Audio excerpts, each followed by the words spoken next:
하나님 말씀 오셨습니다. 하나님 말씀 마태복음 5장 7절입니다. 하나님 말씀은 마태복음 5장 7절 말씀 신약성경 제성경으로는 5페이지입니다.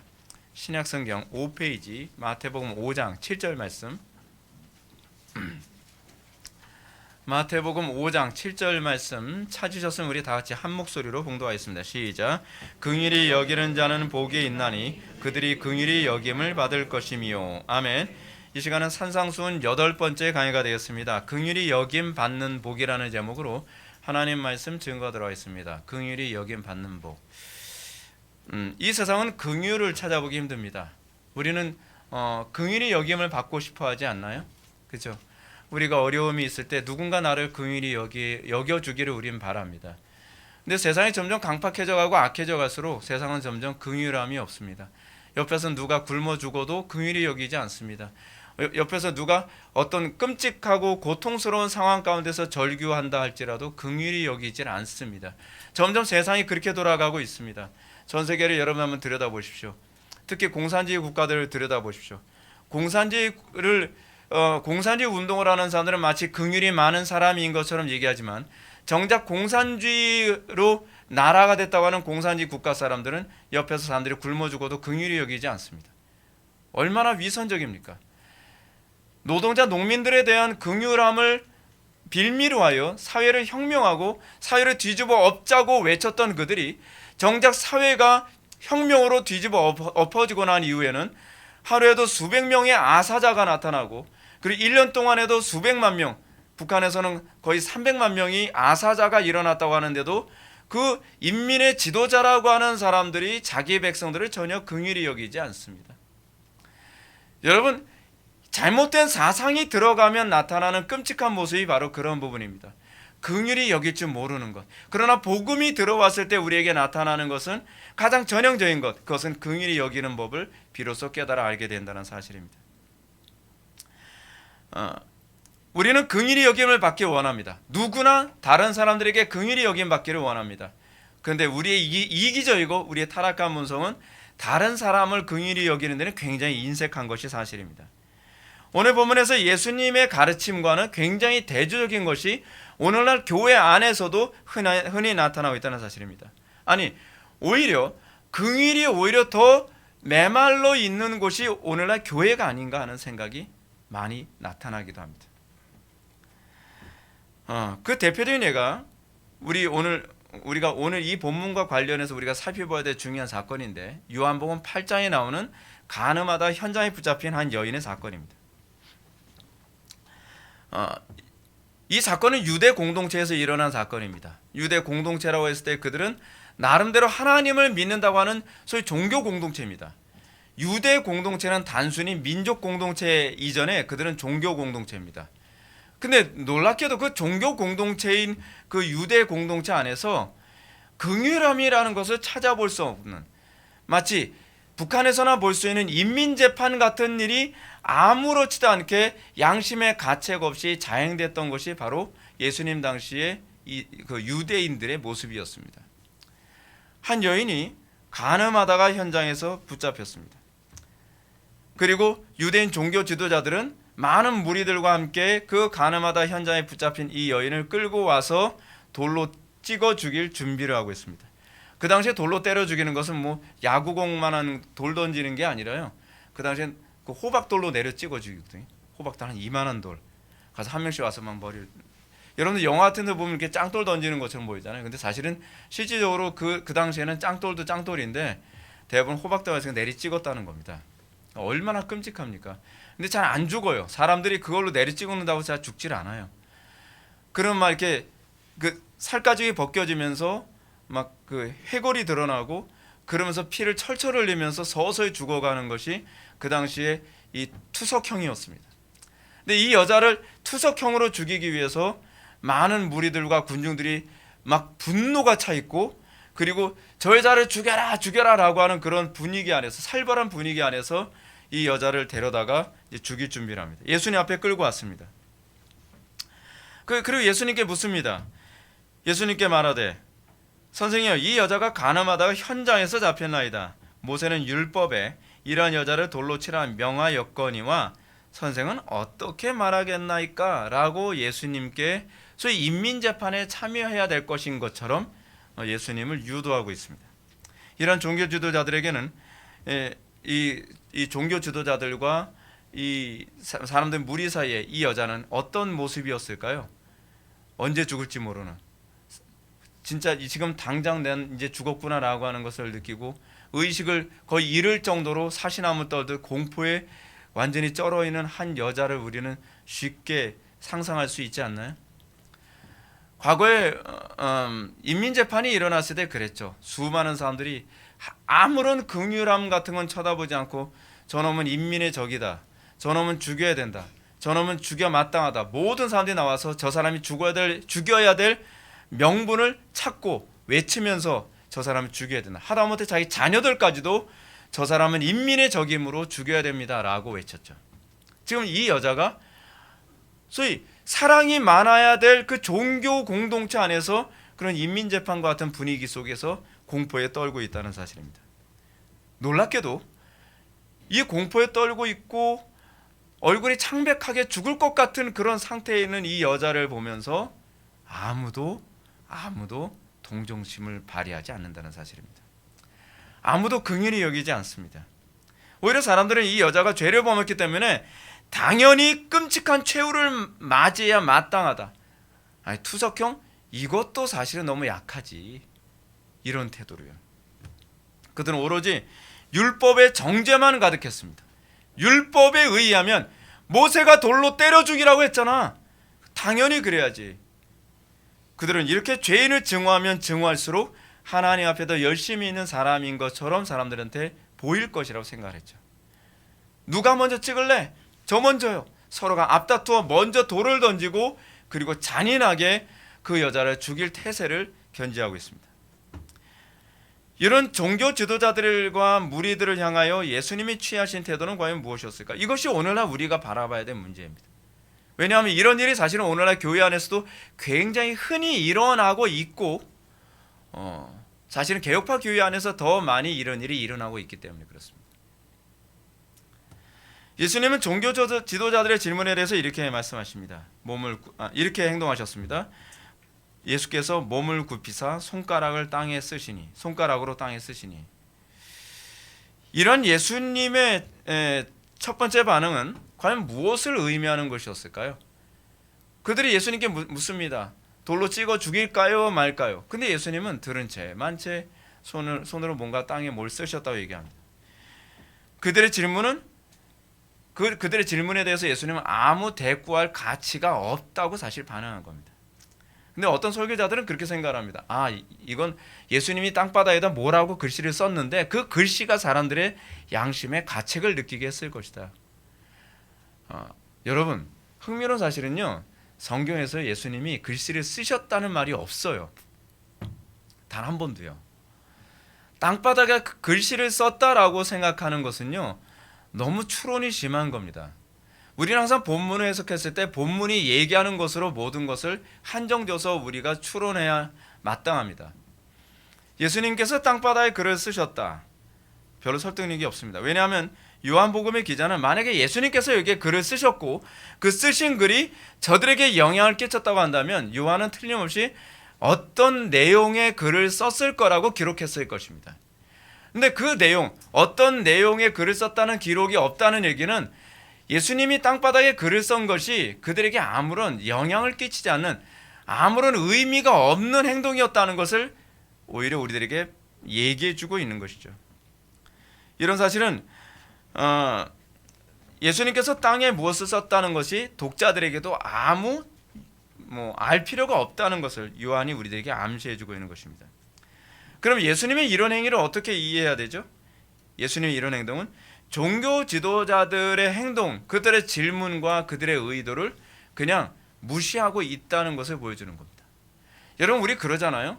우리가 어떤 사람들 무시할 때 그냥 딴짓 하잖아요. 예수님께서는 지금 그들이 어떻게 할까요? 돌로 찍어 죽일까요? 뭐 할까요? 라고 하는 이 부분에 관해서 그냥 무시하는 겁니다. 뭐라고요? 그냥 너희들은 대꾸할 가치가 없어 라고 얘기하는 거죠. 근데 이게 예수님의 의도라는 것이 이게 분명히 잘 나타나는 것이 뭐냐면요, 8장 7절에 더 잘 나타납니다. 8장 7절에 보면, 요한복음 8장 7절이죠. 오늘은 요한복음 8장 7절, 8장을 오히려 펴놓는 것이 더 좋습니다. 그 본문 가지고 주로 얘기를 하니까요. 7절에 보면 이들이 이렇게 얘기합니다. 묻기를 마지 아니하는지라. 묻기를 마지 아니하는지라. 그래서 묻기를 마지 아니하는지라라고 하는 말은 무슨 뜻이냐면 묻는 것을, 대답을 재촉했다라는 얘기입니다. 이 말은요, 예수님이 그들의 질문을 무시하고 엉뚱한 행동을 하셨다는 얘기예요. 글씨를 봤다는 얘기가 아니라 그들의 말에 대해서 대응을 안 하고 있으니까 자꾸 말을 재촉하는 거죠. 아마도 이 사람들은 그렇게 생각했을 거예요. 자, 이번에는 궁지에 몰렸다. 이제는 자기가 대답할 수 없으니까 이제는 회피하는구만, 이렇게 생각을 하고 있었던 거죠. 그러니까 계속 입 있으면 말을 해봐. 너 만약에 돌로 찍자라고 얘기하게 되면 너 맨날 사랑 얘기하는데 사랑 없는 놈이라는 게 입증된 거야. 근데 돌로 찍지 마라라고 얘기하면 또 뭐라 그러겠어요? 넌 모세의 율법을 어기는 사람이야 라고 또 코너에 몰려고 하는 거죠.所以그 당시에 종교 지도자들이 예수님을 얼마나 교묘하게 몰아갔냐면요, 그래서 딜레마 그 용법으로 예수님 항상 몰아가는 것이 이들의 주특기였습니다. 여기서 똑같죠. 딜레마라고 하는 방법론을 가지고 어느 쪽을 선택하든 사람들에게 좋은 결과를 초래할 수 없도록 만든 겁니다. 때문에 그들이 예수님께 자꾸 대답을 재촉한 것은 그래서 그런 것이죠. 그러나 이런 예수님의 행동은 결코 궁지에 몰려서 그런 게 아니죠. 그냥 무시하는 거예요. 매튜엘리의 주장이 그렇습니다. 매튜엘리의 주장처럼 그들의 질문을 그냥 무시한 겁니다. 그들이 이렇게 그들이 대답을 재촉하자 예수님 마지못해서 딱 한마디 날리시죠. 여러분, 항상 예수님 한마디가 엄청 무섭습니다. 그렇죠? 뭐라고 말씀하십니까? 너희 중에 죄 없는 자가 먼저 돌로 치라. 이 말 한마디로 모든 건 끝납니다. 여러분, 예수님이야말로요, 당대 최고의, 당대가 아니죠, 인류 역사상 가장 탁월한 변론가였습니다. 예수님은 존재 자체가 말씀이시죠. 그렇죠? 그렇기 때문에 우리가 이 요한복음이나 복음서를 계속 읽다 보면 예수님이 얼마나 탁월한 논변가였는지를 우리는 쉽게 발견할 수 있습니다. 예수님께서는 그냥 길게 말씀도 안 하십니다. 그냥 너희 중에 죄 없는 자가 돌로 치라라고 말씀하시죠. 이런 예수님의 한마디 대답은요, 긍일 없이 율법을 휘두르기에 급급했던 종교 지도자들과 수많은 무리들을 당황하게 만들기에 충분했습니다. 이 질문을 받은 사람들은 모두 자신의 손에 들고 있던 돌을 하나씩 내려놓고 그 자리를 떠납니다. 어떻게 이 말 한마디가 그렇게 사람들을 움직일 수 있었을까요? 이 말 한마디에는요, 긍휼 없는 자들로 하여금 입장을 바꿔놓고 생각하도록 만든 것입니다. 죄 없는 자가 돌로 치라. 그럼 너희들이 아무런 죄가 없니? 그럼 너희들은 돌에 맞을 죄가 없을까? 라고 말씀하시는 거죠. 그래서 이 예수님의 의도는 이렇습니다. 이 율법을 이 여자가 아니라 자신에게 적용하게 될 때 돌에 안 맞을 자신이 있으면 나와봐, 그 얘기거든요. 우리 같으면 아무리 말을 해도 그렇게 좀 품위 없이 얘기했었겠죠. 근데 예수님은 굉장히 품위 있게 말씀하셨어요. 남에게 율법을 적용할 때는 어떻습니까? 잔인하죠. 이게 내로남불의 전형적인 특징이잖아요. 근데 이 내로남불이 교회 안에 너무 많다는 게 문제예요. 남에게 율법을 적용할 때 일말의 긍휼도 없이 마치 자기는 전혀 그런 죄를 저지를 가능성도 없는 것처럼 우리는 쉽게 얘기를 하죠. 예수님께서 죄 없는 자가 돌로 치라라고 하는 이 말의 헬라어의 원 의미는 무슨 의미냐면, 죄질 생각도, 이런 죄를 지을 생각도 없는 사람 있으면 돌로 찍어봐 라고 얘기하는 거거든요. 근데 문제는 뭐냐면 바리새인들부터 시작해서 모든 종교 지도자들 그리고 유대인들 모두 자기도 다 간음하고 싶었던 거였거든요. 근데 자기네들은 간음이라는 행동을 겉으로 유발하지 않았고, 또 하나 뭐냐면 자기는 간음을 하지만 들킨 적이 없는 거거든요. 얼마나 사악합니까? 지금 오늘날 여러분, 내로남불하는 이 시대의 특징이 어떻습니까? 이런 말까지 나오죠. 우리는 똑같이 죄를 짓지만 들키지만 마. 여러분, 이 여자와 그 무리들, 돌로 찍어 죽이겠다고 모인 이 무리들과 이 여자의 차이가 뭔가요? 들켰느냐 들키지 않았느냐의 차이죠. 어떤 면에서는요. 그리고 한쪽은 아직 시도하지 않은 것이고 이 여자는 시도하다가 걸린 것일 뿐입니다. 지금 이 수많은 무리들도요, 사실은 언젠가는 자기도 그렇게 하고 싶어하는 죄악 가운데 있는 사람들 아닌가요? 누구보다 그들의 마음을 잘 아시는 주님께서 너희 중에 죄 없는 자가 돌로 치라 라고 말씀하시는 거죠. 근데 성령께서 그들을 조명하시고 그 율법을 자기에게 적용해 보니까 자기에게는 긍휼을 베풀고 싶은 거예요. 그 돌로 자기 머리 쳐야죠. 사실은요. 그 똑같이 그것을 적용하려 한다면요. 근데 그 똑같이 적용하지 않는다는 게 이게 문제인 거예요. 그 돌로 사실은 자기를 쳤어야지 옳잖아요. 근데 그 사람들은 자신에게는 긍휼을 베풀죠. 그 돌을 자기에게는 집어던질 수가 없으니까 그냥 조용히 내려놓고 돌아가는 것입니다. 그 돌에 맞아 죽어야 될 대상은 사실은 그 여자 이전에 자기 자신이라는 것을 예수님께서는 일깨워 주신 겁니다. 예수님을 제외한 모든 사람은 사실은 하나님의 긍휼 없이는 살아남을 수가 없다는 얘기입니다. 이런 서기관들과 바리새인들, 그리고 그 당시 유대인들의 태도는 오늘날 교회 안에 너무나도 흔하게 나타나는 모습이기도 합니다. 여러분, 교회야말로 긍휼이 많아야 되는 곳 아닌가요?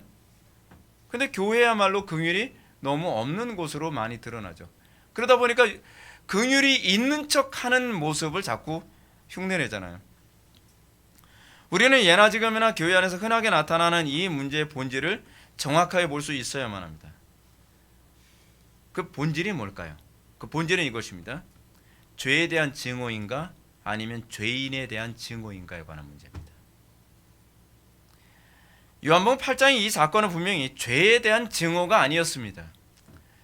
요한복음의 이 8장 사건은 죄인에 대한 증오였음이 분명합니다.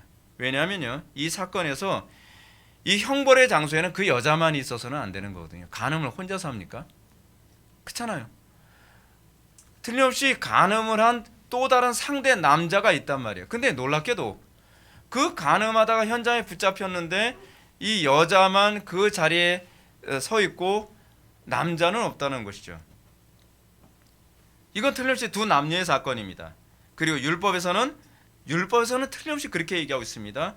간음자 2명을 다 죽이라고 가르치고 있습니다. 제가 읽어드리겠습니다. 레위기 20장 10절 보면 누구든지 남의 아내와 간음하는 자, 곧 그들의 이웃의 아내와 간음하는 자는 그 간부와 음부를 반드시 죽일지니라 라고 얘기했습니다. 간부와 음부입니다. 두 사람을 다 죽이는 것이 정말 율법에 충실한 거 아닌가요? 근데 왜 이 사람들은 한 사람은 이미 죽이고 온 건가요? 네. 넌 좀 있어봐. 얘네 먼저 처리하고 얘는 그냥 예수님 앞에 데려갈게. 그렇게 해석해야 되나요? 그건 아니잖아요. 근데 왜 남자는 없고 여자만 했냐 말이에요. 그것은요, 이들이 증오했던 것은 죄가 아니었던 거예요. 죄인이죠. 죄인을 증오한 겁니다. 어떤 이유에서인지 모르지만 죄인에 대한 증오심이 개입된 것이 틀림없습니다. 이런 모습은 분명히 위선입니다. 분명히 위선입니다. 왜냐하면 예수님의 지적처럼 이들은 무거운 짐을 묶어 사람의 어깨에 지우되 자기는 이것을 손가락 하나 움직이려 하지 아니하는 사람들이기 때문에 그렇습니다. 이들의 가장 심각한 문제는 그거예요. 율법은 정확하게 가르치죠. 근데 정작 자기는 그 율법을 정확하게 지키는데 게을러요. 뿐만 아닙니다. 바울의 지적처럼 그러면 다른 사람을 가르치는 내가 내 자신은 가르치지 아니하느냐? 위선자의 전형적인 문제가 그거죠. 우리는 율법을 가르치는 1차적인 대상이 누구여야만 됩니까? 나죠. 나. 오늘날 교회 안에서 많은 사람들이 자신에게 율법을 가르치는 굉장히 게으른 사람들이 남에게 율법 가르치는 데는 왜 이렇게 열심인지 모르겠어요. 남한테 뭐 가르치는 건 굉장히 좋아요. 근데 정작 자기 자신의 삶에, 정작 자기 자신에게 가르치는 데는 왜 이렇게 잘 까먹습니까? 그렇잖아요. 바울이 지금 그 얘기하는 거잖아요. 그 당시 유대인들에게 다른 사람을 가르치는 내가 네 자신은 가르쳐야지 아니하느냐? 도둑질하지 말라 선포하는 내가 도둑질하느냐? 간음하지 말라는 내가 간음하느냐? 우상을 가증히 여기는 내가 신전의 물건을 도둑질하느냐? 어이가 없는 거죠. 어이가 없는 거예요. 근데 이것이 오늘날 교회 안에서 만연한 얘기예요. 굉장히 만연한 얘기란 말이에요. 자기 자신은 그 말씀으로 자기 자신을 가르치지 않은 사람들이 다른 사람의 구역장 되고 싶어하고, 그리고 뭐 설교하고 싶어하고, 남들 앞에서 뭘 가르치고 훈계하는 걸 굉장히 좋아하죠. 근데 정작 자기 자신에겐 가르치지 않고 자기 자신도 동일하게 그 죄를 범하면서 자기 자신에 대해서는 굉장히 관대하게 그 율법을 적용하죠. 해석하기도 이것이 오늘날 개혁파 교회 안에서 너무 흔하게 나타나고 있다는 거예요. 개혁파 진영 안에서, 이건 목회자들만이 아니라 성도들에게서도 흔하게 나타나는 부분입니다. 물론 개혁파 진영에 있는 사람들이 다 그렇다는 건 아닙니다. 정말 훌륭하게 바르게 목회하시는 분들도 많습니다. 근데 우리 개혁파 진영이요, 다른 어떤 진영보다 교리에 대해서는 정말 예리하고 날카롭고요, 그리고 율법에 대해서는 누구보다 정확합니다. 오케이, 좋습니다. 근데 우리는 이것을 얘기하기 전에 누구에게 먼저 가르치는데 우리는 익숙해야 되냐는 거예요.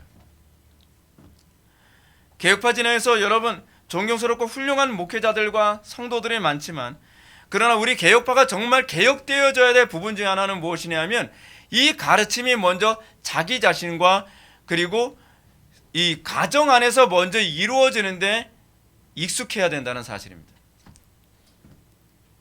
우리 개혁자들은 그렇게 가르쳤습니다. 개혁된 교회는 항상 개혁되어야 된다.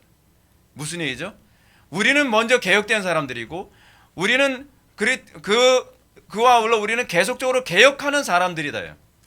그들은 개혁을 외치기 이전에 먼저 자기 자신이 개혁된 사람이라는 것을 분명하게 얘기하고 있습니다. 이것이 개혁파 교회의 특징입니다.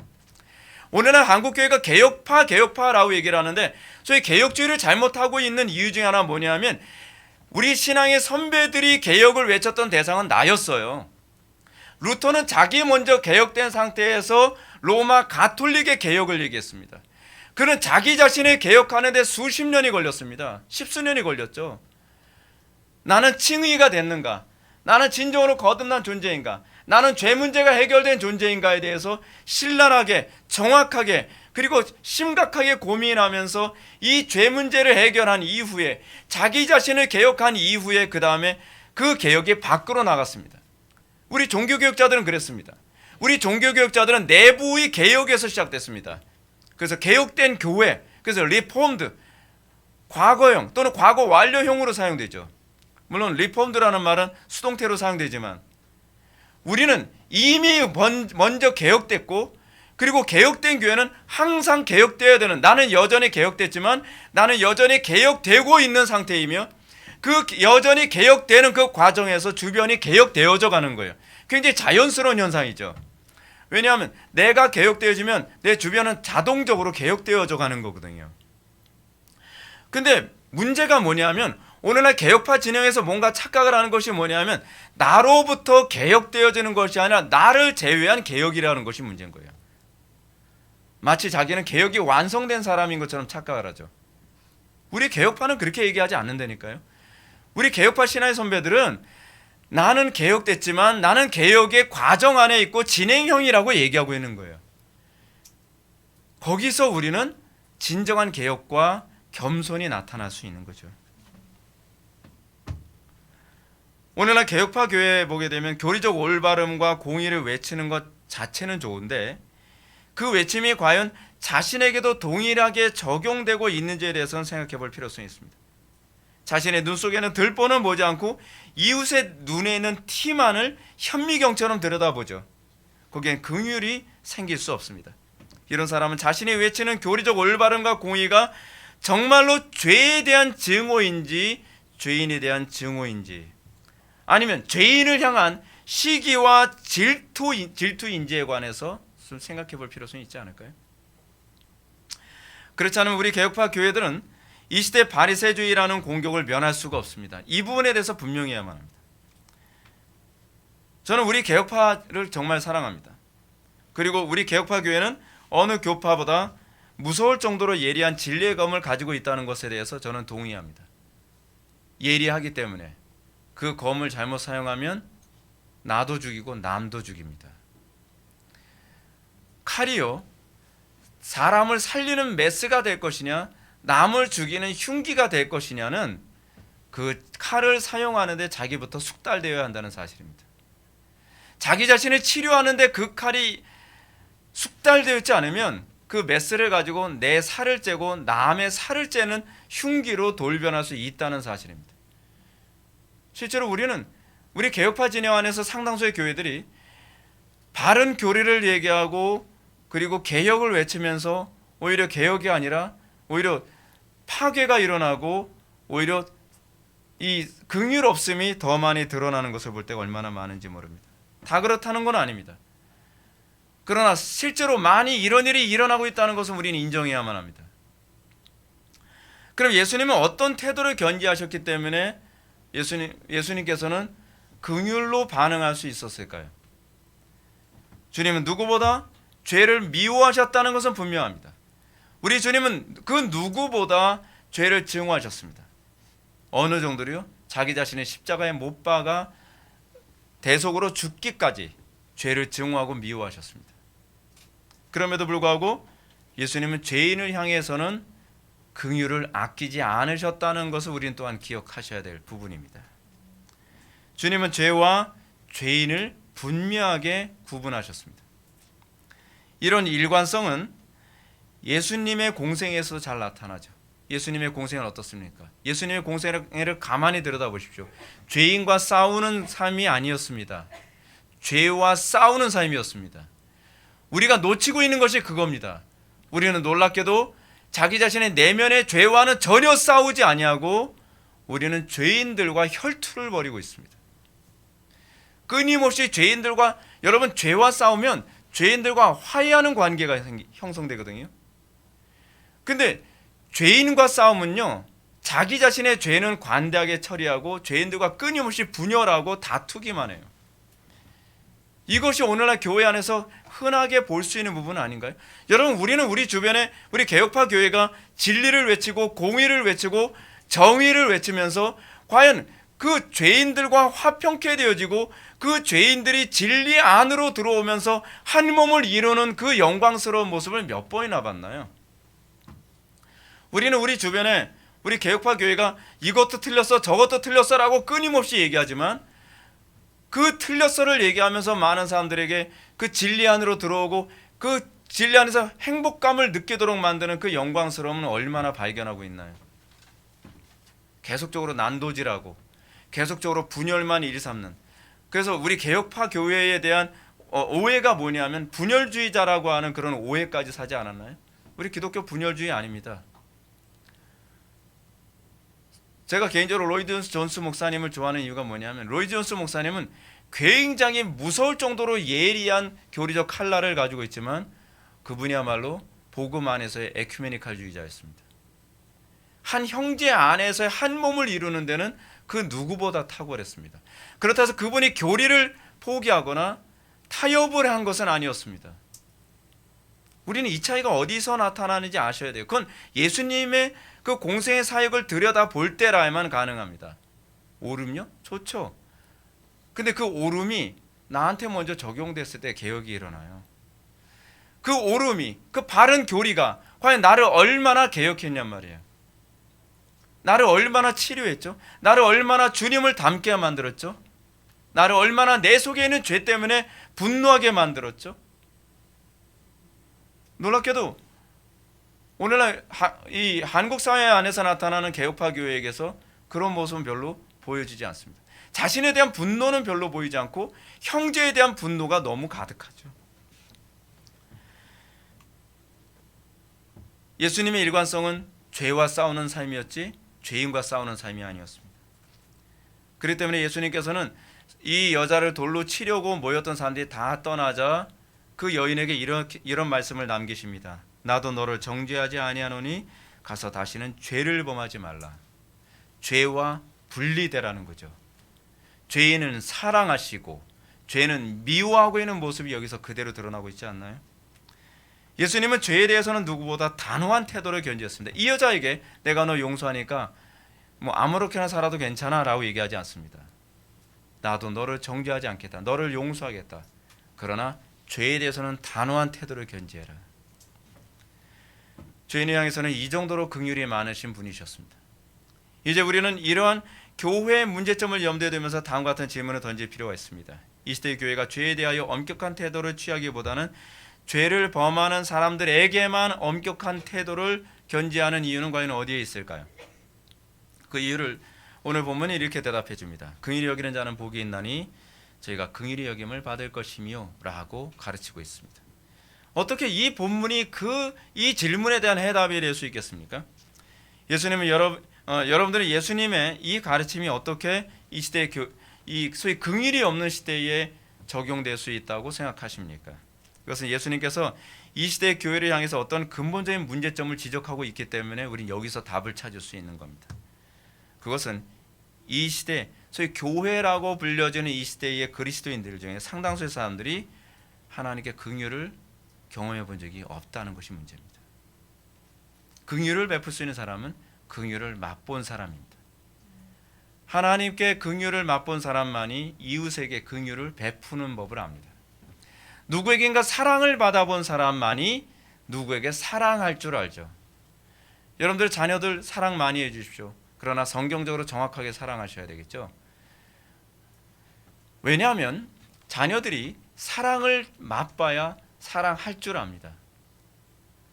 왜 여러분 어렸을 때 고아원에서 10대를 보낸 아이들이 왜 이웃을 사랑하는데 그토록 제대로 그걸 잘 못할까요? 왜냐하면 사랑을 받아본 적이 없기 때문에 그렇습니다. 마찬가지로 똑같습니다. 그런데 하늘에 계신 우리 아버지께 긍휼을 맛본 사람만이 이웃에게 진정으로 긍휼을 베풀 줄 압니다. 교리를 많이 알고 있다고 해서 우리가 긍휼을 베푸는 것은 아닙니다. 우리가 하나님께 긍휼을 받아봐야 이 교리를 어떻게 긍휼을 베푸는 데 사용하는지를 알게 되는 것입니다. 그러면 우리는 이런 질문을 먼저 던져야만 합니다. 제가 항상 하는 것처럼 그럼 긍휼이 무엇입니까? 우리는 이 용어에 대한 개념부터 분명하게 규정해야 될 필요성이 있습니다. 우리가 먼저 살펴봐야 될 것, 이 용어를 이야기해서 우리가 먼저 살펴봐야 될 것이 뭐냐면 긍휼이 아닌 것을 먼저 좀 살펴봐야 될 것 같습니다. 즉 긍휼히 여김을 다른 사람들의 잘못에 대해서 무조건 관대하게 수용하는 행위, 그것이 긍휼을 베푸는 것은 아닙니다. 이런 태도는 제가 서론에서 잠시 언급했던 것처럼 극단적인 바리새주의자들에 대한 또 다른 극단입니다. 오늘날 교회 안에 이런 사람들이 많죠. 극단적인 바리새주의적인 정죄에 대해서 아주 지친 사람들이 이제는 무조건 관대하게 수용해주고 포용해주자라는 쪽으로 가게 되는 현상이 많이 있죠. 교회 안에서 뭐가 잘못해도 은혜로 넘어갑시다. 그건 너무 심하게 정죄하지 맙시다. 예배 좀 늦을 수도 있죠. 예배 어쩌다 빠질 수도 있죠. 이럴 수도 있죠. 그거 수용합시다. 포용합시다. 여러분 이것이 오늘날 교회 안에서 이것이 소위 긍휼히 여김이라고 사람들이 착각하는 그런 대표적인 모습 아닌가요? 오늘날 교회 안에서 율법주의적인 태도 못지않게 만연한 현상이 바로 이런 태도입니다. 이런 태도를 견지하는 교회들은요, 정확하고 꼼꼼하게 하자라고 하는 것을 뭐라고 생각합니까? 율법주의다라고 생각을 합니다. 적당하게 대충 처리하는 것이 바로 긍휼히 여김이라고 생각합니다. 근데 문제는 뭐냐면 적당히 대충 처리하는 그 가운데에 불법과 오류가 계속 들어오거든요. 이단이 그렇게 들어오는 거거든요. 반면에 원칙에 충실하고 반드시 정확하게 짚고 넘어가자 그러면 그런 사람들을 바리새인이라고 또 몰아붙이기 좋아합니다. 이들은 교회가 진리에 관한 교리적 옳고 그름을 따지는 것을 별로 좋아하지 않습니다. 이것이 소위 긍휼을 외치는 상당수의 교회들이 잘못 가고 있는 모습 중에 하나죠. 교회 안에서 성경적으로 결코 수용해서는 안 되는 수많은 것들을 그냥 수용하자 얘기합니다. 어느 교회에서 예를 들어서 요즘 한국교회 안에서 영적기도, 제가 영적기도 굉장히 많이 얘기하죠. 왜냐하면 영적기도가 오늘날 이 시대의 면죄부기 때문에 그렇습니다. 이거 뿌리 안 뽑으면 안 됩니다. 그런 가지고 그래. 그런 가지고 아니에요, 여러분. 이게 본질이에요, 본질. 이게 칭의 문제이기 때문에 그렇습니다. 우리는 칭의라는 교리를 얘기할 때는 심각하다고 생각하는데 이 칭의 문제가 왜곡된 것이 영접 기도로 나타나고 있다는 걸 사람들이 왜 해석을 못하는지 모르겠어요. 이건 칭의 문제예요. 칭의의 문제. 그래서 영접 기도 문제는요, 이 시대에 로마 가톨릭 때보다 더 유치한 면죄부라니까요. 자기 자신의 죄에 대해서 전혀 자각도 하지 않았는데 그래도 영접하는 자고 그 이름을 믿는 자들에게는 하나님의 자녀가 되는 권세를 주셨으니 라고 하는 그 문장만을 가지고서 뭐라고요? 영접하면 되는 거 아니야. 그럼 구원받은 거예요. 아니요. 그거야말로 면죄보다 더 더러운 면죄부입니다. 면죄부는 돈이라도 주고 사죠. 이건 돈도 안 주고서 사잖아요. 그러면서 나는 구원받았습니다. 그 사람들 회심시키는 게 얼마나 힘든지 아십니까? 그 사람들이 자기 자신이 죄인이며 하나님과 관계가 깨진 존재라는 것을 깨닫고 그리스도를 붙잡게 만드는데 얼마나 힘든지 아십니까? 아예 불신자가 훨씬 회심하기가 쉽습니다. 이게 이 시대의 면죄부거든요. 근데 그런 걸 관대하게 수용합시다. 너무 그런 거 가지고 따지지 맙시다. 목회자가 어느 모 교단 목회자들 요즘 로만 칼라 하죠. 그런 거 가지고 자꾸 시비 걸지 맙시다. 아니요, 시비 걸어야 될 문제예요. 이게 이 로만 칼라 이거 가지고서 우리의 신화의 선배들 얼마나 많은 사람들이 순교에 가면서 로만 칼라를 안 하려고 했는데요. 신부복이요. 사제복이라 그러죠. 또 관상기도나 트레스티아스 이거 받아들인 문제 가지고 너무 심각하게 얘기하지 맙시다. 큐티 문제 가지고 너무 심각하게 얘기하지 맙시다. 여러분, 이게 긍휼이 아닙니다. 이거야말로 오류가 들어오도록 문을 열어주는 하나님께서 가장 미워하시는 죄악입니다. 근데 우리는 긍휼이 뭔지를 잘 몰라요. 긍휼이 뭔지를 모르니까 오류를 받아들이는 것을 긍휼이라고 생각을 합니다. 죄인을 받아들이는 것이 그게 긍휼이지 죄를 받아들이는 게 긍휼이 아닙니다. 착각하지 마십시오. 근데 우리는 놀랍게도요, 거꾸로 행동을 합니다. 죄는 수용하고 죄인을 멀리합니다. 죄와는 친하게 지내고 죄인과는 싸웁니다. 그러니까 교회가 사랑이 없다 그러고 교회가 분쟁의 자리가 되고 오류로 가득하게 되는 것 아니겠습니까? 이런 태도는요, 진리 수호에 대한 방관자적 태도고 교회를 더 혼란스럽게 하는 태도입니다. 실제로 성경을 볼 때 예수님이나 사도들은요, 진리의 문제에 있어서는 무서울 정도로 전투적이었습니다. 그러나 죄인들 향해서는 얼마나 긍휼함과 사랑으로 그들을 바라봤는지 모릅니다. 어떻게요? 그들로 하여금 어떻게 하든지 죄와 띄어놓기 위해서. 그게 긍휼이에요. 죄인이 죄와 붙어있는 것을 안타까워서 그 죄인이 죄와 떨어지게 만들기 위해서 힘쓰는 것, 그것은요, 긍휼히 여기는 마음이 없으면 못합니다. 그래서 그 죄까지 그냥 죽어라. 아니요, 우리는 어떻게 하든지 그가 그 죄로부터 분리되기를 열망하는 거죠. 여러분, 교회 안에서 왜 교리를 가르치는지 아십니까? 교회 안에서 왜 죄를 지적하는지 아십니까? 그 사람들이 그래야 그게 죄인 줄 알고 죄로부터 떨어져 나갈 수 있으니까 그런 거죠. 여러분들이 떨어져 나가는 것이 제 목표가 아니라 여러분들이 죄와 떨어져 나가는 것이 제 목회의 목적이라는 말이에요. 정죄가 목적이 아닌 거죠. 죄를 혐오하게 만드는 것, 그래서 죄와 분리되게 살아가는 것, 그것이 기독교인의 궁극적 목적 아닌가요? 종교개혁 당시 모습을 봅시다. 개혁자들은 진리 수호를 위해서 조금의 비진리조차도 관대하게 용납하는 행위를 허용하지 않았습니다. 여러분, 제가 개인적으로 칼빈이야말로 정말 긍휼이 많은 사람이라는 걸 느끼는 게 뭐냐면, 칼빈에 대해서 오해하고 있는 부분이 뭐냐면, 칼빈은요, 세르베투스를 죽이는 걸 좋아하지는 않았어요.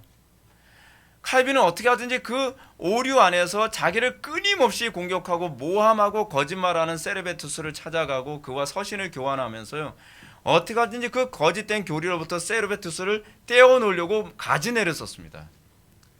아예 부탁까지 해요. 제발 그렇게 살지 마라. 이게 긍휼입니다.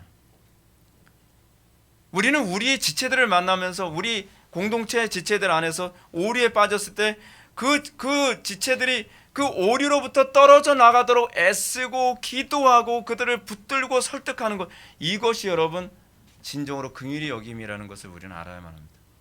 예수님이 그 여자 보고 그러잖아요. 나도 너를 정죄하지 아니하노니 다시는 동일한 죄를 짓지 말라. 죄와 떨어져 살라는 거 아닌가요? 오늘날 이 시대 교회들은 이런 태도를 포기했습니다. 긍휼이라는 명목하에 오류를 관대하게 수용하는 태도를 견지하고 있습니다. 그래서 이 시대 교회는 어떻게 해요? 종교다운지까지 들어왔습니다. 뭐 불교에도 구원이 있다, 뭐 천주교에도 구원이 있다, 뭐 이슬람에도 구원이 있다, 무속신앙에도 구원이 있다. WCC가 그거 아닌가요? 근데 아무렇지도 않게 그냥 수용하는 거예요. 그거에 대해서 얘기하면 긍휼이 없다, 비판적이다, 잔인하다. 아니요. 긍휼이란 오류로부터 성도들을 분리시키는 겁니다. 구별되게 하는 것입니다. 이 시점에서는 다음과 같은 질문을 던지고 싶습니다. 그러면 긍휼히 여긴다는 것은 궁극적으로 무엇을 의미하는가 하는 것입니다. 그것은 무엇보다도 겸손에서부터 시작됩니다. 겸손하지 않은 사람은 다른 사람을 긍휼히 여길 줄 모릅니다. 긍휼을 말하는 사람은 다른 사람들보다 자신이 더 나은 입장에 있다는 태도를 견지하지 않습니다. 많은 사람들이 다른 사람을 정죄하고 미워하고 긍휼이 없음이 나타나는 특징이 뭐냐면 저 사람보다 내가 더 낫다고 하는 우월의식과 교만에서 출발한다는 것이 문제입니다. 네가 나보다 얼마나 하는데, 네가 나보다 더 악하잖아, 네가 나보다 더 무식하잖아. 거의 항상 우월주의에서 시작을 합니다. 사도 바울은 뭐라 하죠? 형제를 자기보다 낫게 여기라. 우리의 긍휼함은 거기서부터 출발합니다. 내가 저 사람보다 더 우월하기 때문에, 내가 저 사람보다 더 많이 알고 교리적으로 더 똑똑하고 더 우월하기 때문에, 자, 내가 하는 말 들어. 나는 너보다 더 똑똑해. 나는 너보다 더 도덕적이야. 나는 너보다 더 훨씬 우월해. 그러니까 내 말을 들어 라는 그런 우위적 입장이 아닙니다. 나도 부족하지만, 나도 어리석지만, 나도 아는 게 부족하지만, 나도 너 못지않게 악하고 죄악 가운데 있는 존재인 걸 알지만, 네가 그 죄에 빠지면 파괴되니까, 네가 그 죄로부터 떨어져 나가야 네가 진정으로 행복할 수 있기 때문에, 내 영혼이 살 수 있기 때문에 내가 너에게 요구하는 거야. 우리의 긍휼히 여김의 출발은 바로 이 겸손에서부터 출발합니다. 우리가 다른 사람보다 더 낫기 때문에, 내가 더 우월하고 도덕적이기 때문에, 내가 더 많은 교리와 지식이 있기 때문에 너를 가르쳐야 돼 라고 하는 입장은 긍휼이 아닙니다. 그건 위장된 겸손일 뿐입니다. 성경이 가르치는 긍휼은 오히려 정반대의 입장이죠. 우리가 다른 사람을 긍휼히 여기는 것은 우리가 그들보다 조금 더 나을 것이 없다는 자의식에서 출발합니다. 따라서 성경이 가르치는 긍휼은 자신의 비참과 죄악됨과 무능에 대한 자각에서 출발합니다. 그리고 그 관점에서 나도 이 사람보다 낫지 않지만 그들도 복음이 필요하기 때문에 그들에게 얘기할 수밖에 없는 것입니다. 어떤 사람은 타인의 죄와 오류를 보면서 자신도 하나님의 은총과 긍휼이 아니라면 결코 나을 것이 없다는 자의식에서 이 긍휼이 나타납니다. 사도 바울이 아무 일에든지 다툼이나 허영으로 하지 말고 오직 겸손한 마음으로 각각 자기보다 남을 낮게 여기라라고 하는 가르침이 바로 긍휼의 기초석입니다. 그러므로 남을 긍휼히 여기는 사람은 성령으로부터 자신이 얼마나 비참한 상태이며 참혹한 상태인지를 먼저 각성된 사람입니다. 각성되지 않은 사람은 긍휼히 여길 줄 모릅니다. 그는 바울의 고백처럼 내 속 곧 내 육신에 선한 것이 거하지 아니하는 줄을 아노니 라고 얘기합니다. 그러므로 진정으로 다른 사람을 긍휼히 여기는 사람은 다른 사람의 죄를 바라볼 때 결코 자신은 그보다 좀 더 낫다거나 그보다 좀 더 도덕적이라고 하는 우월의식에서 출발하지 않습니다. 그러므로 다른 사람을 긍휼히 여기는 사람은 앞에서 언급했던 가늠하다가 붙잡힌 여인의 죄에 대한 끔찍한 심판을 경험한 사람입니다. 마치 우리 모든 사람은 하나님의 심판대 앞에서, 아니 성령의 조명하신 가운데에 우리는 그 돌에 맞아 죽을 그 위기까지 갔던 사람들입니다. 그래서 그 심정을 압니다. 이 여인이 얼마나 절망적인 심정이고 죽음의 공포 안에서 얼마나 그 심장이 콩쾅콩쾅 뛰고 간이 오그라들고 정말 정신이 잃을 것 같은 공포와 죄악에 대한 좌절감에 놓여 있는지를 우리는 이미 느껴본 사람입니다. 간음을 했기 때문이 아니라 성령의 조명하심 안에서 내가 얼마나 크고 두려운 죄인이고 이미 심판받아 마땅한 존재인지를 이미 자각한 존재입니다. 이 여인의 절망적인 이 심정을 경험한 사람만이 이 여인의 심정을 이해할 수 있죠. 여러분, 이걸 경험한 사람은 어떤 태도를 취할까요? 이 여인이 공포에 떨고 있을 때 얼마나 공포스러울까? 얼마나 그 마음이 괴로울까? 얼마나 두려울까? 나는 돌로 때릴 수 없어. 돌로 칠 수 없어. 어떤 사람이 이런 태도를 견디하죠? 자기가 그 여인과 공통된 마음을 소유했을 때죠. 이런 개념의 이야기에서 우리는 다시 요한복음 8장으로 넘어갑시다. 예수님께서는 서기관과 바리새인들의 질문 앞에 단 한마디 죄 없는 자가 돌로 치라라는 답변만 하셨습니다. 그리고 주님은 또다시 그들에게 아무런 관심도 없다는 태도로 몸을 굽혀 땅에 무엇인가 쓰셨습니다. 그러자 그 답변을 들은 유대인 종교 지도자들과 무리들은 스스로 자기 손에 있는 들렸던 돌들을 하나씩 내려놓고 돌아가죠. 그리고 가나마다 현장에 붙잡혔던 이 여인에게 예수님께서 묻습니다. 여자여, 너를 고발하던 그들이 어디 있느냐? 너를 정죄하던 자가 없느냐라고 묻습니다. 그리고 여자는 대답합니다. 주여, 없나이다. 여자의 대답을 듣자마자 예수님은 말씀하시죠. 나도 너를 정죄하지 아니하노니 가서 다시는 죄를 범하지 말라. 이것이 긍휼히 여기는 자의 모습입니다. 그리스도의 영이 우리 안에 있다면 우리는 이 마음이 우리에게 나와야만 합니다. 그리스도 예수의 마음을 품으라. 그리스도 예수의 마음을 품는 것이 신자됨의 모습입니다. 여러분은 이렇게 예수님의 긍휼히 여김 받은 여인이 이후에 어떤 태도를 견지했을 것 같습니까? 다음에 또 가늠하다 현장에서 붙잡힌 여자가 있으면 제가 앞장설게요 라고 할 수 있을까요? 그럴 수 없겠죠. 이 여인은 자신처럼 이렇게 정죄를 받는 죄인을 볼 때 자신의 처지를 다시 떠올리게 될 겁니다. 나도 이렇게 죽을 수밖에 없는 상황이었는데, 나도 이렇게 비참한 처지에 떨어질 수밖에 없었는데 예수님께서 나를 살려주셨다. 근데 내가 어떻게 정죄할 수 있겠는가? 나도 더 심한 죄인인데. 이렇게 주님으로부터 긍휼히 여김을 받은 사람에게 우리는 중요한 태도를 두 가지를 발견할 수 있습니다. 첫째는 죄에 대한 혐오감과 증오심이 생기게 되는 것입니다. 왜냐하면 그 죄 때문에 내가 이렇게 죽을 수밖에 없었거든요. 근데 내가 어떻게 이 혐오스럽고 끔찍한 죄를 또 저지를 수 있겠냔 말이에요. 그 죄를 범한 자가 받아야 될 형벌과 그 끔찍한 이 공포가 무엇인지 알게 된 사람이 어떻게 또다시 그 죄를 들여다보며 즐길 수 있겠느냐는 것입니다. 때문에 죄를 반복해서 범하는 것에 관한 얘기가 아니라 그 죄를 더 이상 즐길 수 없는 것은 이제는 그 죄에 대해서 자기는 혐오할 수밖에 없고 그 죄가 얼마나 나를 비참하게 했는지를 알기 때문입니다. 우리에게 있어서 그 긍휼함의 첫 번째 조건은 그것입니다. 다음으로 이 여인과 같은 사람에게 나타나는 두 번째 태도는 자신처럼 죄를 범한 사람들을 향하여 긍휼히 여기는 태도입니다. 동일한 죄에 빠졌을 때 그의 심정이 어떨까? 그가 얼마나 괴로울까? 그가 얼마나 고통스러운 처지에 있을까? 다른 모든 사람들이 그 사람을 정죄한다 할지라도 나는 그 사람을 정죄할 수 없습니다. 왜요? 나도 이 사람보다 나을 게 없으니까요. 정죄하지 않는다고 해서 거짓에 눈 감아준다는 얘기가 아닙니다. 불법에 눈 감아준다는 얘기가 아닙니다. 오류에 눈 감아준다는 얘기가 아닙니다. 오류는 오류로 끝내고 그 죄인을 향한 긍휼히 여기는 마음은 여전히 품고 있게 되는 것이죠. 이건 마치 무엇과 같습니까? 어떤 특별한 질병으로 해서 몹시 고통받은 사람이 있습니다.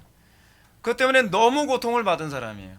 그러다 그가 어느 날 기적적으로 그 질병을 치료를 받았습니다. 그럼 어떤가요? 그 동일한 질병에 빠져있는 사람을 봤을 때 어떤 마음을 품을 수 있나요? 저 사람이 얼마나 힘들까? 저 사람이 얼마나 아플까? 얼마나 외롭고 얼마나 괴로울까? 난 다른 사람 몰라. 나는 그 심정 알아. 저럴 때 저 마음이 어떤 마음인지 난 알아. 그러면서 그를 붙들고 눈물로 기도해 줄 수 있죠. 여러분, 가난한 사람은요, 가난했던 사람만이 압니다. 가난에 힘들어 있을 때 이렇게 가난하게 살아 구질구질하게, 그거는요 가난이 뭔지를 경험해 보지 못한 사람이 그렇게 쉽게 얘기하는 거죠. 근데 가난을 경험해 본 사람은 그 가난의 그 쓴맛이 뭔지를 알고 긍휼히 열고 안쓰럽게 여겨지는 것이죠. 우리는 마치 그런 겁니다. 우리는 이미 하나님의 심판대 앞에서 주여 나는 죄인으로소이다를 우리는 경험한 사람입니다. 베드로가 예수님을 만났을 때 나는 죄인으로소이다를 경험했던 것처럼, 그래서 여러분들이 순례의 길에 들어서기 전에 여러분들은 십자가 앞에서 내가 죄인이라는, 내가 무능한 존재라는 철저한 자각 가운데서 죄짐이 벗겨지는 것이 우선이 되어야 된다는 얘기입니다. 그거 없이도 구원이 있을 수 있다라고 얘기하면 곤란한 이유가 뭐냐면, 그것이 없이 순례의 길에 들어선 사람들이, 그것이 없이 목회를 하는 사람들이, 그것이 없이 교리만 아는 사람들이 형제를 잔인하게 죽인다니까요. 그 오름, 그 교리, 그거 가지고 형제를 죽이는 거예요. 왜냐하면 자기는 한 번도 그 교리 가지고 내가 죽어본 적이 없거든요. 그 교리라고 하는 잣대로 내 심령에 들이댔을 때 내가 얼마나 괴로웠는지, 얼마나 고통스러웠는지, 내가 얼마나 절망했는지를 경험해 본 적이 없는 거거든요. 그래서 우리는 십자가에서 출발해야만 합니다. 그랬을 때 비로소 죄인을 볼 때 내가 보이는 거예요. 그 죄인을 보는데 거기서 돌에 맞아 죽어야 될 사람이 나로 보이는 거예요. 그러면서 불쌍한 거죠. 그러면서 안타까운 거죠. 이런 차원에서 우리는 예수님의 말씀을 다시 한번 살펴보아야만 합니다. 주님은 말씀하십니다. 긍휼히 여기는 자는 복이 있나니 저희가 긍휼히 여김을 받을 것이며. 이 말씀을 통해서 주님은 성령의 조명하심을 통해 가늠한 여인과 같은 율법의 냉혹한 심판을 경험하고 그 가운데 예수님의 긍휼을 경험해 본 사람만이 이웃에게 긍휼을 베풀 수 있다라고 가르치고 있는 것입니다. 이웃에게 긍휼을 베풀어야 우리가 긍휼히 여김을 받는다는 얘기가 아니라요, 우리가 그리스도께 긍휼히 여김을 받은 사람이라고 한다면 우리는 비로소 이웃을 긍휼히 여길 줄 아는 그 눈, 그 영을 소유하게 된다는 것입니다. 이것이 바로 설교 사역이기도 합니다. 존 머레이 맥체인 목사님이 강단에서 설교하실 때 많은 사람들, 회중들이 마음을 찢으며 눈물을 흘리며 회개를 하고 통곡을 했습니다. 맥체인 목사님의 설교에서는 죄인들을 향한 이 하나님의 진노와 심판에 관해서 신랄하게 설교하는 분이었습니다. 그럼에도 불구하고 맥체인 목사님은 자신의 죄에 대해서 신랄하게 느끼는 분이셨습니다. 그는 강단에서 설교하다가 그 설교에서 나오는 그 죄에 대한 지적이 너무나 괴로운 나머지 회중들에게 얘기합니다. 사랑하는 성도 여러분, 저는 더 이상 강단에서 설교할 수 없습니다. 저도 여러분들과 다를 바 없는 동일한 죄인입니다. 저는 이 죄 문제 때문에 너무 괴롭기 때문에 더 이상 설교할 수 없습니다. 그러다 회중들이 그럽니다. 목사님, 더 설교해 주십시오. 더 설교해 주십시오. 자기 자신이 죄인이라는 것을 경험했고, 그래서 회중들이 죄인으로 앉아있는 그 모습이 바로 나의 모습이라는 것을 느끼면서 나와 관계없는 어떤 사람들에 대한 정죄가 아니라 바로 나에 대한 정죄이기도 하고, 그렇기 때문에 죄인들을 향해서 외치는 그 설교는 사실은 나보고 회개하라고 주는 설교라고 자각하게 되어지는 것, 그것이 설교자입니다. 설교자는 의롭기 때문에 강단에 서는 사람이 아닙니다. 하나님 앞에서 하나의 설교를, 자기 입에서 나오는 설교를 통해서 자기도 회개하며 설교하는 자가 설교자입니다. 제가 자주 강조하는 것처럼 그리스도인이란 어떤 행동을 해야만 하는 존재는 아닙니다. 그리스도인이란 하나님의 은혜를 받고 어떤 행동을 하게 된 존재입니다. 우리는 어떤 행동을 통해서 그리스도인들이 된다고 생각하는 경향이 있습니다. 아닙니다. 우리는 은혜를 받음으로 어떤 행동을 하게 된 존재들입니다. 세상 사람들은 간혹 이런 식으로 이야기 좋아합니다. 예를 들어서 어떤 사람이 교회를 다니고 전도를 많이 하고 술, 담배를 끊었기 때문에 그 사람은 그리스도인이 되었다라고 생각하는 경향이 있습니다. 또는 저 사람은 다른 사람을 긍휼히 여기기 때문에 그리스도인이 되었다라고 생각하는 경향이 있습니다. 그러나 성경이 우리에게 가르치는 것은 정반대입니다. 그리스도인이 되었기 때문에 우리는 전도하는 것이어야만 합니다. 그리스도인이 되었기 때문에 우리는 이웃을 긍휼히 여기는 사람이 되어야만 합니다. 그리스도의 긍휼을 맛보았기 때문에 우리는 술과 담배를 자연스럽게 끊게 된 존재이어야만 합니다. 그리스도인이 되었다면 그는 다른 사람들을 긍휼히 여기게 되는 것이라고 말씀하고 계시는 것입니다. 왜냐하면 그리스도인이란 자신의 죄인됨에 대한 깊은 각성과 그리고 그리스도의 긍휼을 맛보았기 때문에 긍휼히 여길 수 있게 된 것이기 때문에 그렇습니다. 우리가 어떻게 동성애자들을 긍휼히 여길 수 있나요? 그들의 모습만 보면 우리는 긍휼히 여길 수 없습니다. 우리는 우리 주변에 정말 죄악된 행동을 하는 사람들을 우리는 어떻게 긍휼히 여길 수 있나요? 우리는 그들의 모습만 봐서는 증오심이 나올 수밖에 없습니다. 그러나 주님의 긍휼하심이 없다면 나도 저 사람과 동일한 죄악된 삶을 살 수밖에 없었을 것이다. 저도 간혹가다 그걸 되게 많이 느낍니다. 나에게 긍휼함이 없었다면 나는 과연 사람 굿을 제대로 하고 살았을까 하는 생각할 때가 되게 많이 있습니다. 물론 우리는 동성애를 범하지 않았습니다. 물론 우리는 간음하지 않았습니다. 물론 우리는 도둑질하지 않았습니다. 그러나 사도 바울의 표현처럼 우리 안에는 그 죄를 범하고자 하는 욕구로 가득하다는 것을 압니다. 내 안에 선한 것이 없는 것을 내가 아노니. 그래서 우리는 하나님의 긍휼하심이 날마다 필요함을 자각하며 살아가는 존재입니다. 날마다 그리스도의 긍휼함을 맛보고 살아가는 존재가 어떻게 다른 죄인들을 바라보면서 긍휼함을 베풀지 않을 수 있을까요? 우리는 과거에 한 번 긍휼함을 맛본 존재가 아닙니다. 우리는 지속적으로 긍휼함을 맛보며 살아가는 존재입니다. 여러분들은 매일같이 범죄하지 않나요? 매일같이 넘어지지 않나요? 그럴 때마다 여러분들은 그 그리스도의 보좌 앞에 나가서 무엇을 구하나요? 긍휼을 구하지 않나요? 주님, 제가 오늘 게을렀습니다. 주님, 제가 생각으로 죄악을 범했습니다. 제가 누구를 미워했습니다. 용서해 주십시오. 긍휼을 베풀어 주십시오. 그리고 그 긍휼을 맛본 사람은 이제 또다시 우리 주변에 나와 같은 죄를 범하는 사람들을 보면서 그 긍휼을 베풀며 살 수 있게 되는 것입니다. 이것을 통해서 우리는 죄인과 싸우는 사람들이 아니라 죄와 피 흘리기까지 싸우는 사람이 되어갑니다. 왜요? 우리는 이 죄와 피 흘리기까지 싸우는 것이 그리스도의 긍휼이 범주 안에 있기 때문에 그렇습니다. 사랑하는 성도 여러분, 우리는 과연 죄와 죄인을 구분해서 볼 수 있는 그 영을 소유했나요? 죄를 미워하지만 죄인을 긍휼히 여기는 영을 우리는 과연 소유했는가 질문을 던지고 싶습니다. 우리가 죄로 가득한 이 세상을 바라보면서 과연 죄인들을 향해서 증오합니까? 아니면 죄를 향해서 증오하고 있습니까? 우리는 이 시대를 바라보면서 죄인들을 향해서 증오하는 싸움은 안 됩니다. 우리는 간혹가다 그런 얘기를 많이 듣습니다. 악한 자들과 싸우면서 내가 그 악마가 되고 있는 것을 발견한다. 왜죠? 우리는 그 죄인과 싸우고 있기 때문에 그렇습니다.